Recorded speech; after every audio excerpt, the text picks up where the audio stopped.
All stories must come to an end, and even this, the Fireside Tales, has to have an ending. And I won't deny that this isn't going to be an easy tale to tell, and you all have to excuse me if I make a few mistakes, because you have to understand this is all coming from my mind, and this is really just a challenge to see if I can speak for about 40 whole minutes without stopping. So I have decided to go ahead and put another video up that's a little bit shorter than this one will probably be. I'm going to guess that this video is going to be a little long, definitely over time, about 40 minutes. But I felt, you know what, there should be no rules here at the end, and this one's pretty much just for me. I mean, if you all want to watch, you can, of course, and I invite you, and I'd be very glad if you did. But of course, this is a very debatable tale. It's a story that not everyone agrees about, and nothing's very clear about it. But I will do my best to tell you the story just as it occurs, and if I make any mistakes from bad recollection of what's in the text, I will leave it in the description. So, this is a story about the end of the universe, how all of humanity and all the creatures out there in the stars end up dying. And the story starts in a world of darkness, infinite nothingness all around. And then, from that, the heavens took form, and the stars began to sprinkle about in the sky, and a gentle lullaby could be heard all across the universe. And then from the womb of nothingness there came the three brothers, which you all heard about, the man in black, the man in gray, and the man in white. And the man in black and the man in gray fought each other till the ends of time, trying to be the great truth, the everything that makes up all of us. And the desire to be real can be a very powerful and obsessive thing. It could drive people mad, really.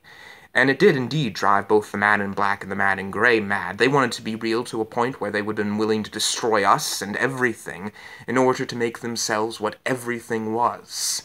But anyways, this was how the human race and all its other creatures ended up coming into form, as well as the creatures of nonsense, and you've all heard about them, the elves and ghosts and the nonsense. And the man in white ended up being killed during this time, which left only the two brothers to fight amongst themselves, trying to figure out which of them would end up being this great truth. Now, during this time, there was also the demon Nomad, who began to eat away at the universe. The kingdom of Mergod began to take over everything. And the demon was looking for something. He was looking for the Great Hope. And the Great Hope was an orb. It was considered the flame of heaven, and it was something that was given to man long ago by the angels.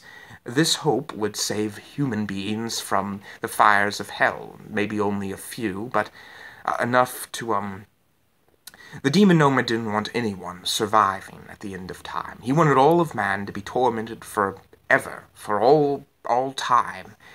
And so there was a great battle to find this great truth. And armies were sent out by the witch Morgan Le Fay.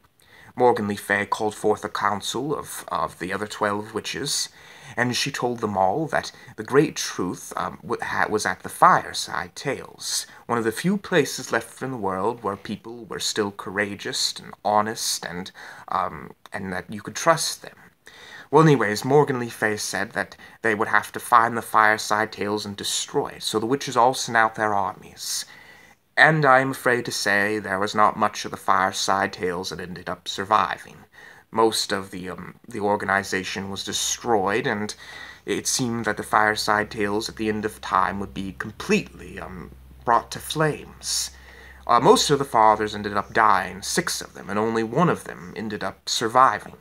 And he ended up getting himself into a war, and he was able to escape the war, but with a wound, a mortal wound, with a spear in the side, and he was being accompanied by a little girl named Pippin, who was only about 4 years old. Anyways, as Father Martin, he walked across the wilderness, he suddenly fell down, and he realized that his time was coming, and he turned to the girl and he said, "My dear little girl, I feel that soon enough the Grim Reaper shall be taking me on to the next land. I have a gift to you. Here in this hour of darkness, you must give the human beings of this world a great light, a hope that will reunite their spirits with the heavens." And Father Martin, he pulled out the great hope and he handed it to the little girl.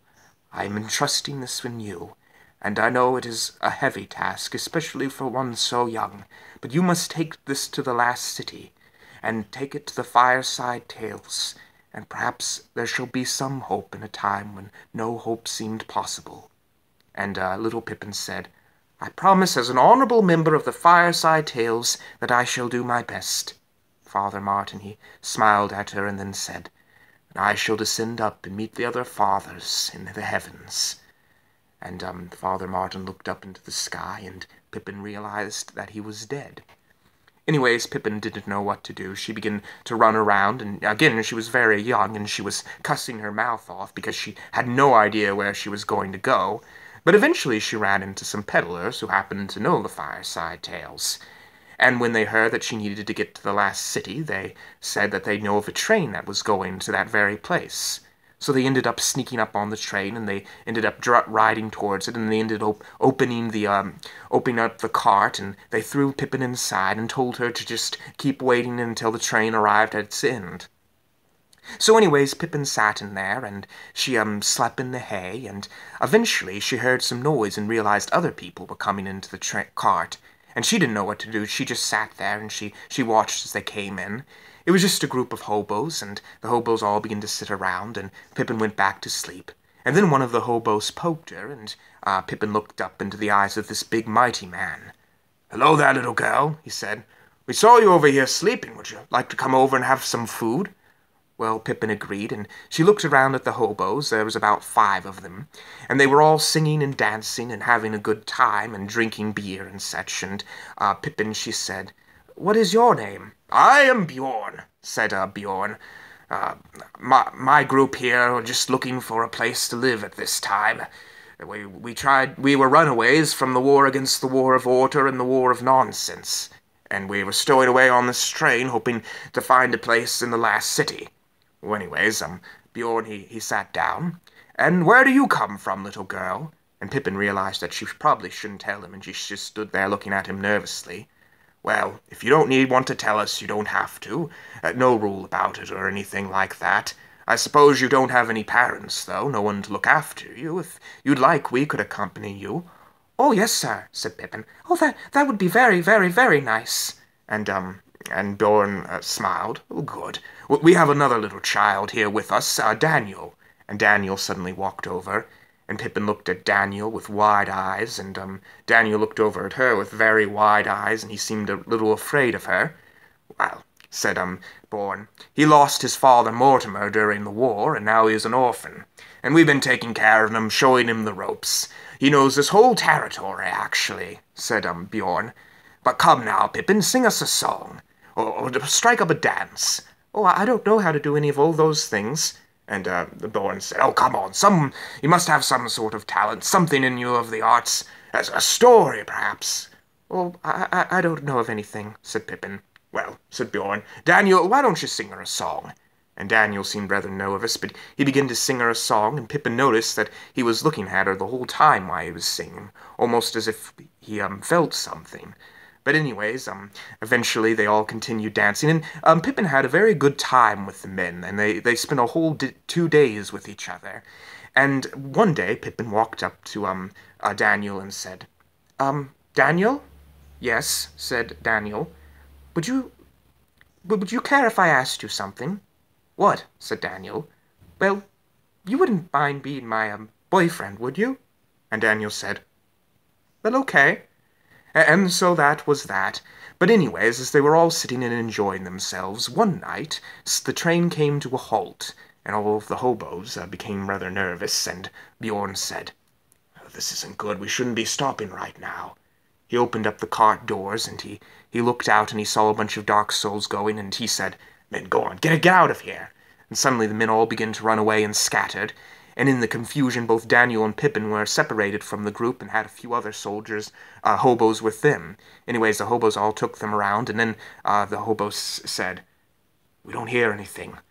We're going to go check out what's going on."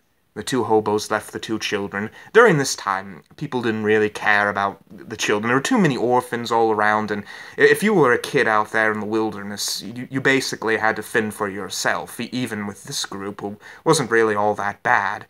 But anyways, as Daniel and Pippin looked over the rock, they suddenly heard screams, and they realized that it was a bunch of dark souls who were killing and murdering, and they were striking their swords. And Daniel and Pippin realized that they had to make a run with it. So Daniel grabbed hold of Pippin's hand, and Pippin grabbed hold of Daniel's, and they ran out into the wilderness. And they didn't even realize that Morgan Le Fay was very much aware that somebody had been on the train.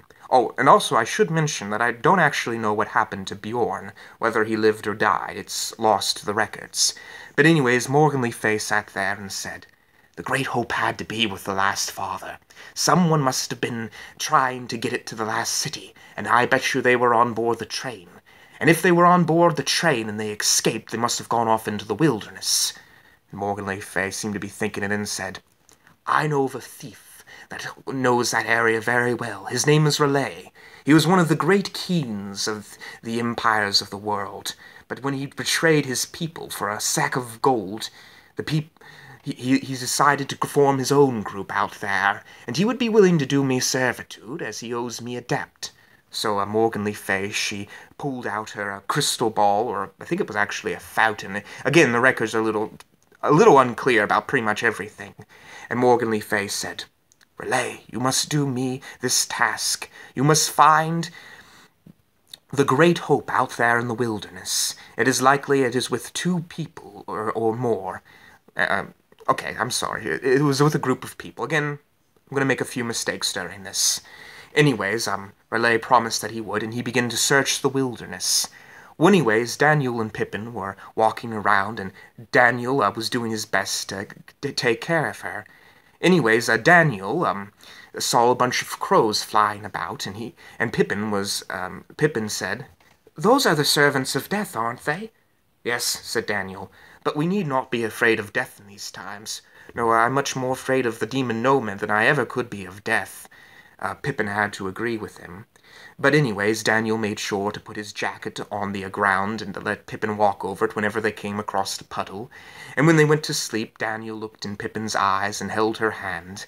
And again, they were very young, but at the end of time, love was becoming much stronger than it ever was during our time, at least. And Pippin, one day sitting down, and the 2 of them were about to go to sleep, decided to tell Daniel all about the Great Hope. And Daniel listened, and his eyes were wide, and Pippin took out the Great Hope and showed it to him, and it was this beautiful, shining white light. And Daniel said, "Well, I know of some nymphs in this area that might be able to help us. They could take us to the last city, and perhaps they could help us find the Fireside Tales. I think they might know a few agents there."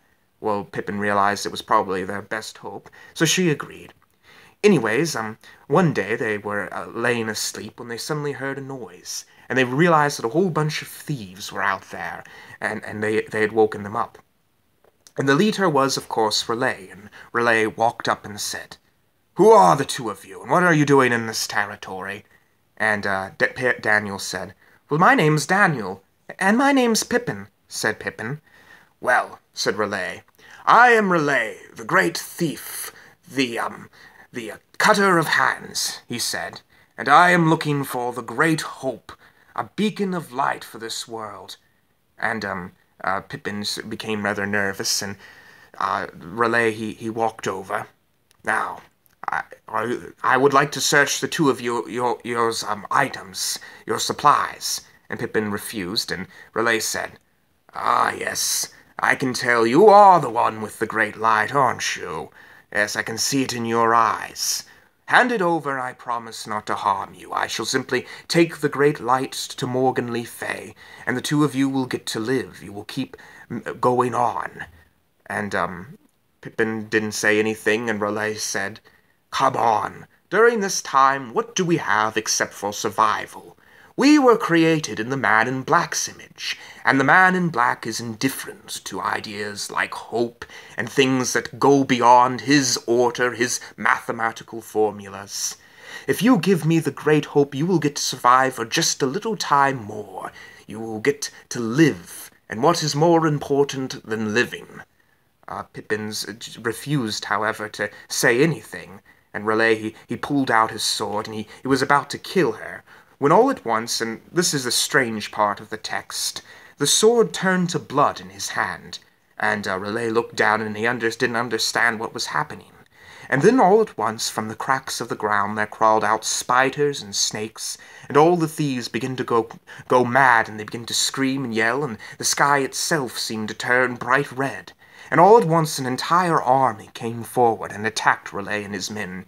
And Pippin and Daniel didn't know what happened, as does anyone in the Fireside Tales have any idea what is going on in this part of the story. Maybe it's just a bad translation. But anyways, Daniel and Pippin made a run for it, and Raleigh had one of the soldiers come up to him and chop off his head. Raleigh's head was chopped clear off. It was actually one of the people Raleigh had betrayed for the treasure that he received for information. Anyways, Daniel and Pippin continued to run, and they had never been so scared in their life. Well, Morgan Le Fay, when she heard about Raleigh's death, felt sure that she could find someone else that could help her. And so she came across an idea that she needed something that didn't make any sense, something that fell under the order of Morgog. So she went down into the very depths of the prison of hell, to the very bottom jail cell, and there lived the Dream Slasher. The Dream Slasher was brought before the Council of the 13 Witches, and Morgan Le Fay said, "I have reason to believe that somewhere out in the wilderness there is the great hope. If you find this for me, I can give you all that you desire, wealth and power." The Dream Slasher seemed to be thinking about it. I should go ahead and describe to you what the Dream Slasher looked like. It was this monstrous creature with this sewn face, and it had this almost sack-like face, and it had this big top hat on the top of its head, and it had big razor-sharp claws that were made of steel, and it watched Morgan Le Fay and said, "I will agree to serve you, Morgan Le Fay, on one condition. You must allow me to be an equal in the eye of no man, and I must come to no harm when all creatures are tortured in hell for eternity." And Morgan Le Fay seemed to think about it, and finally she said, "It is agreed upon. You shall be an equal in Nomad's eye." So, this Dream Slasher cut his palm through the side, and Morgan Le Fay did the same, as was the signing of treaties. That's how that went in the Kingdom of Morgog. And the Dream Slasher took its great claws and cut through the very fabric of reality, and it disappeared into its depths. And Daniel and Pippin came to a big canyon, and they decided to rest for the night. And Daniel was a little bit nervous as he sat beside Pippin, and again they grabbed hold of hands as they were about to go to sleep. But finally Daniel decided to say it. "Pippin, there's something that I want to ask you." And Pippin said, "Oh, what is it?" And Daniel said, "Well, I was wondering, and I want you to think about this before you say anything. Well, would you marry me?" And Pippin seemed to be thinking about it, and she thought about it rather hard, because this boy he had rather raggedly hair, and he had this dusty jacket, and his shoes were always untied, and she had to really think about it first. But finally, after thinking about it for a little while, she said, "Well, okay." And so the two of them were married. This is a little bit of a silly tale at certain points, but yes, that's what happened, and if it was the end of the world, you probably would get married to the first person you found that you liked, too. Anyways, Daniel and Pippin grabbed hold of each other's hand, and they went to sleep. But that night, Pippin had the strangest dream. She found herself in this beautiful garden, and all around there were these butterflies flying about, and beautiful birds singing songs, and she could hear music playing, although she couldn't see the band that was playing it. And as she walked around, she turned, and she saw this woman sitting at the table. And this woman had this long black hair, and this bright white skin, and these beautiful green eyes. And the woman beckoned for Pippin to come over, and she said, "Here you may have all that you desire, little Pippin." And she spread out her hands, and food and great drinks appeared before Pippin, and Pippin began to eat to her heart's content. Anyways, when she was finished, the woman said, "Now, my dear little girl, there is something that you have that I find myself unable to get hold of.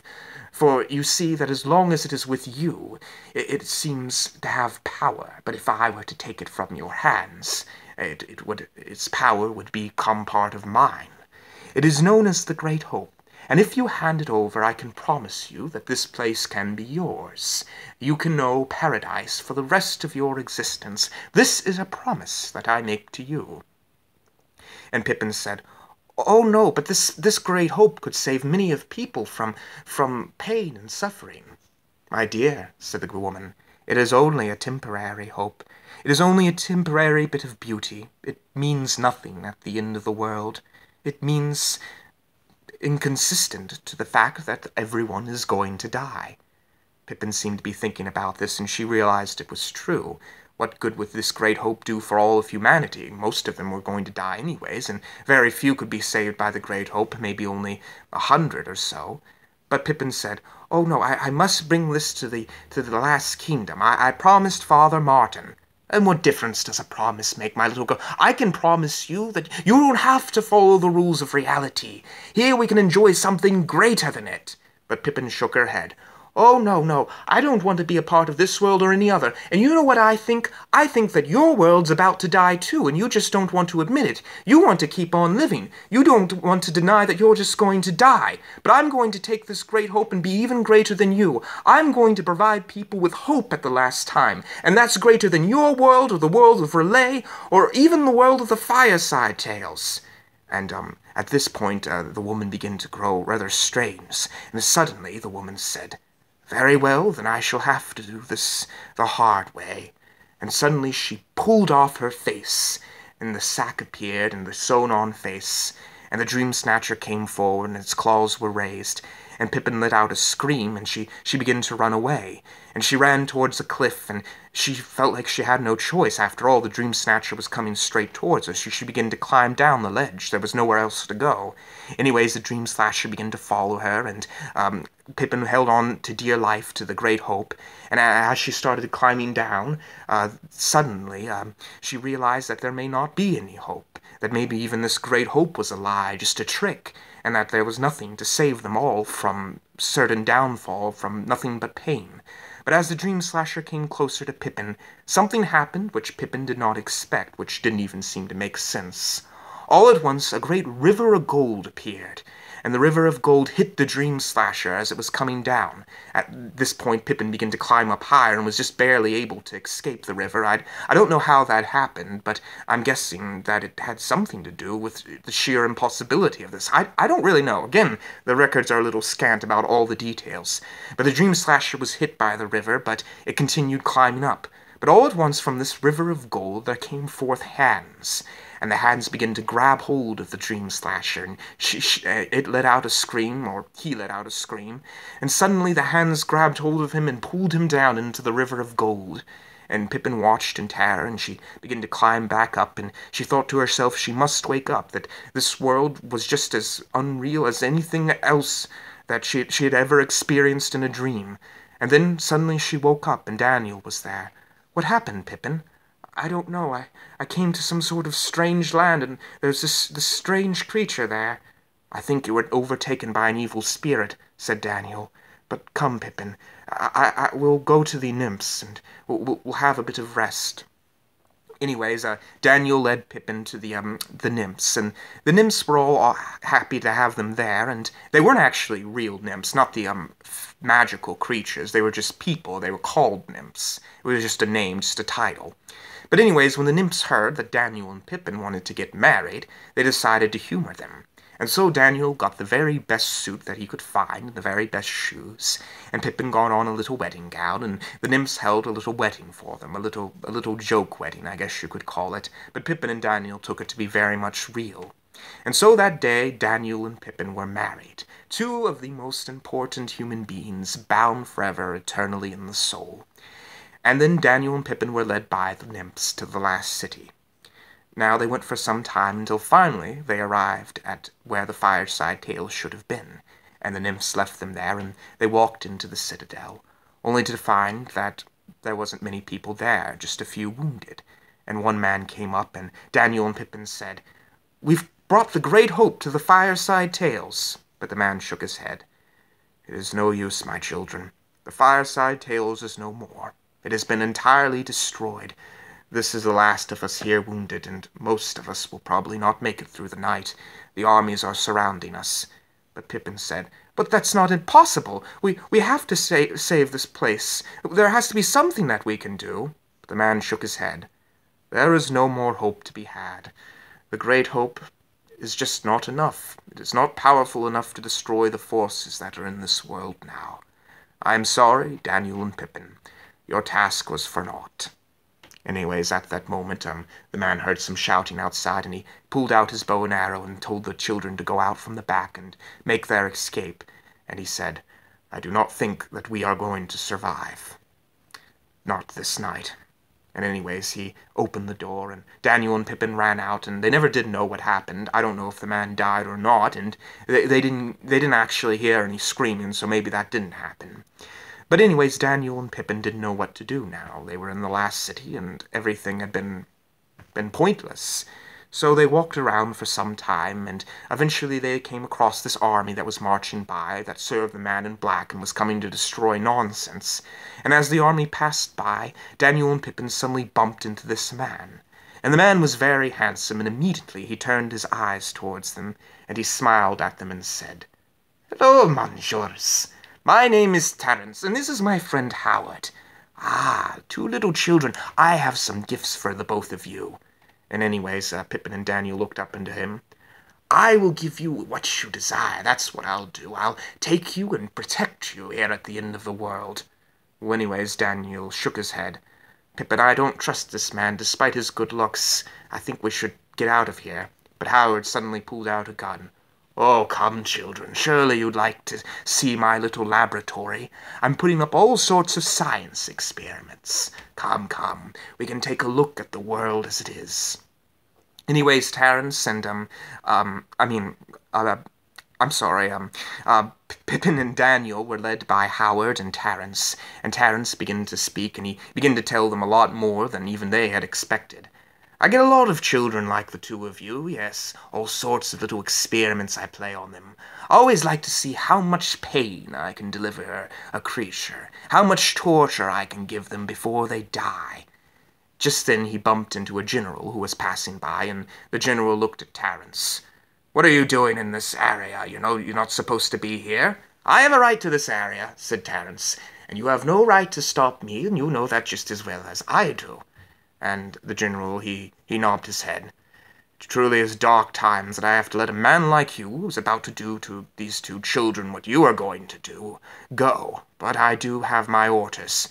He turned to the two children, and his eyes seemed to almost show with pity. But then he returned to his normal, orderly look, and he said, "Very well, do your worst, Terence. But know this, that when the time comes, I will see you at the end of the sword." "Of course," said Terence. "Well, I look forward to it, my friend. What difference does it make if we die now, huh? Doesn't matter, all of us will be dying soon. And even you two little children," he said. "That's a good point to make. What difference does it make if I kill you? Let me have my little fun at the end of time, huh?" And anyways, they walked to the butcher's shop, and it was this little shed, and they walked in, and suddenly this old woman came up. "Terence," she said, "do you have your money for the rent?" Anyways, Terence held up the bag of gold and dropped it into the woman's hand. "You have your little children with you again," said the woman. "Oh, I'm going to be hearing loud shouts all night, aren't I?" "Oh, come," said Terence. "Mother, please, allow me to have my little toys. I won't bother you all that much, and I'll try to keep it down." Anyways, Terence, he opened up the door, and he led the two children in. Anyways, they began to pick through Pippin and Daniel's stuff, and Pippin began to shout out cuss words. And this is where I'm going to have to say a few cuss words, because it's really what's written in the record, so you can all skip to about 30 minutes, and I think there you'll be safe. "Listen here, you bastard," said Pippin. You better let us go, or I'll kick your damn ass back to hell." And Terence, he grabbed hold of the shining orb. "What's this? I've never seen anything quite like it." Terence seemed a little bit confused by it, but finally he put it back down on the table. "Well, it is nothing now," he said. "I must say, I've always enjoyed killing. It makes a creature feel so strong, so powerful. If ever there was a moment in life when one could feel real, it is with the destruction of life." Anyways, Daniel said, "I don't think it makes you real. We have no more time left. And you're going to use that time to create evil, to destroy? We should be going for something higher than that. We should be going for something higher than even life itself. But, Terence, he, shook his head.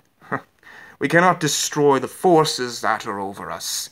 There's only two forces, and that are the ones of order and nonsense, and I don't follow either one. I just use what I have, and use it to the best of my ability. You know, I've always thought to myself that maybe courage and honor and trust were thoughts that were worthy for this world. And yet at this point he began to comb his hair and straighten his tie, because he always liked to look his best before he played with his little toys. But I have come to realize that courage and honor and trust aren't real things. And that's a big difference to be made. You see, the man in black clearly indicates that these things are just chemicals, parts of the brain. They aren't real things. And if courage and honor and trust aren't real things, we can't take them too seriously. We do what we can to survive, and they are just not a part of the beautiful mathematical formula that forms us. They are not even part of the irrationalities that exist in this world. They aren't anything. And Daniel said, "No, you're wrong. The greatest mistake human beings ever made was to believe that things like courage and honor and trust weren't real things.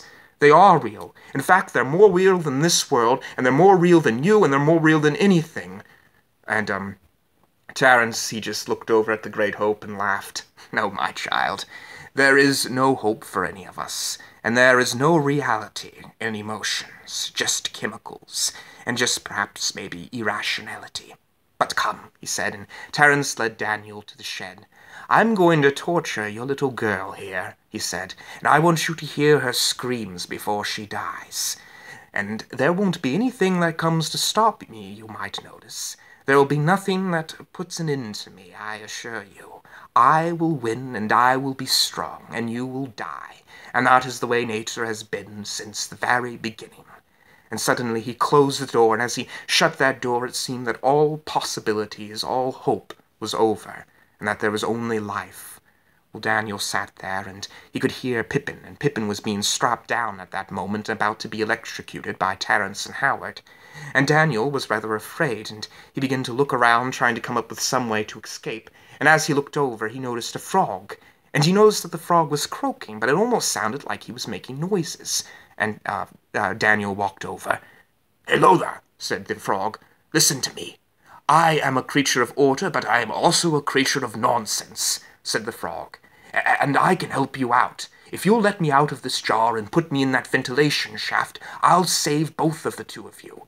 And Daniel was unsure, and he said, "How does Terence and Howard not know about you?" "They don't know that I can talk. They just think that I'm a regular frog, something to play with," he said. "Please, you must help me." Anyways, Daniel thought about it and realized he didn't have any other choices, so he opened the jar and he put the frog in the ventilation shaft. And as he listened to Pippin's screams, he just grew mad. He didn't know what to think, and the frog wasn't coming back. It had been a couple of minutes now, and he became worried. And then he heard her screams stop, and they threw her down on the floor, and Terence said, "Oh, she's unconscious. It's no fun to play with something that's unconscious. Bring in the other one." And anyway, suddenly Howard came in and grabbed hold of Daniel, and he began to put him down, and he strapped him down on the chair, and Terence smiled at him and said, "Well, now it will be your time. I never liked your little attitude, but it doesn't matter." He grabbed hold of it. "It won't make any difference." As he pulled down the lever, Daniel began to feel electric shocks, and Terence smiled to himself because he really did like electricity. And as Daniel looked over, he noticed the frog in the ventilation shaft, and suddenly it screamed for one of the other animals, and suddenly they burst through the shaft, and a bunch of animals came crawling through, and the frog hit against this lamp that pushed over, and it hit Howard on the back of the head, and Howard fell down on the ground, and suddenly all of the animals began to attack Terence and Howard, and the mice came forward and bit through the straps, and Daniel was freed. And anyway, and there were a few other animals that bit through the straps. I forgot to mention that. That's in the text, too. But anyways, Daniel ran over and he grabbed hold of Pippin. And Terence and Howard at this moment were being attacked by all of the animals. And Terence grabbed hold of a knife and began to strike them down dead. But the frog must have been a general or something, a great soldier, for he said, "Don't stop now, lads. Take 'em down. You two run," he said. Take yourselves and get out of here as soon as you can." And the frog began to jump up, and he struck at Terence and Howard, and they all began to go out of the shed, and soon enough they were out, and in the middle of the public, and even the old lady at this point was being attacked by the animals, a few robins and stuff. And Daniel and Pippin watched as the animals attacked Terence and Howard, and they never actually did find out what happened to Terence and Howard either. It's a mystery to this day, although I don't see that Terence and Howard had much of a chance to survive. I do admit it's actually pretty possible. I mean, Terence and Howard were much bigger than most of the animals that were attacking them. But anyways, Daniel and Pippin were told by the frog, "Go, make your escape, run for your life." So the two of them did as they were told, and they began to run with the Great Hope still in its bag. And they ran for some time until finally they came to the very top of the city, and they looked down. And Terence and Howard saw that the world was on its last day. Smoke was rising, and this great serpent was going through the fires up and down.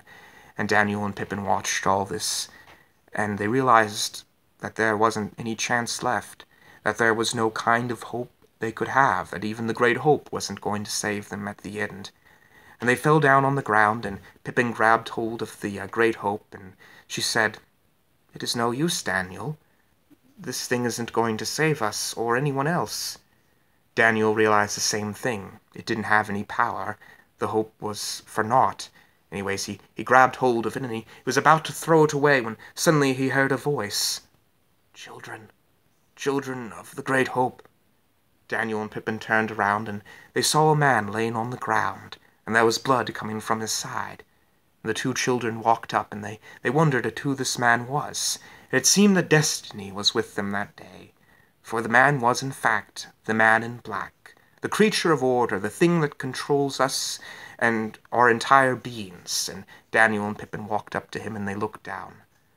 "My children of hope," he said, "I'm so glad that you have came to me. I had hoped that you would." And he looked up at them, and he said, "I am so sorry for what I have done. You do not know even the half. I became something so terrible with the idea of being the great truth, the great everything. I lost the very thing which gave me life. I killed my own brother, the man in gray. I watched him die, and I took pleasure in it." And Daniel and Pippin began to cry as they realized that the man in black truly was sorry. "I am sorry for every bit of pain and misery I ever caused the human race. I do not know if it was meant to be that way, but I still regret it. I still feel bad for it. I still feel as if I was the murderer, and perhaps in some ways I was. I'm so sorry." And Pippin said to the man in black, "Oh, man in black, do not worry.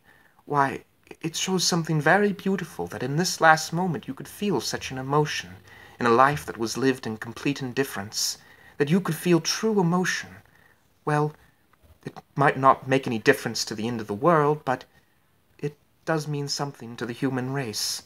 It was a very important emotion for you to show this mercy, and I believe that perhaps maybe something up there can forgive you for what you have done, and give you at least a chance to make it on to the next life.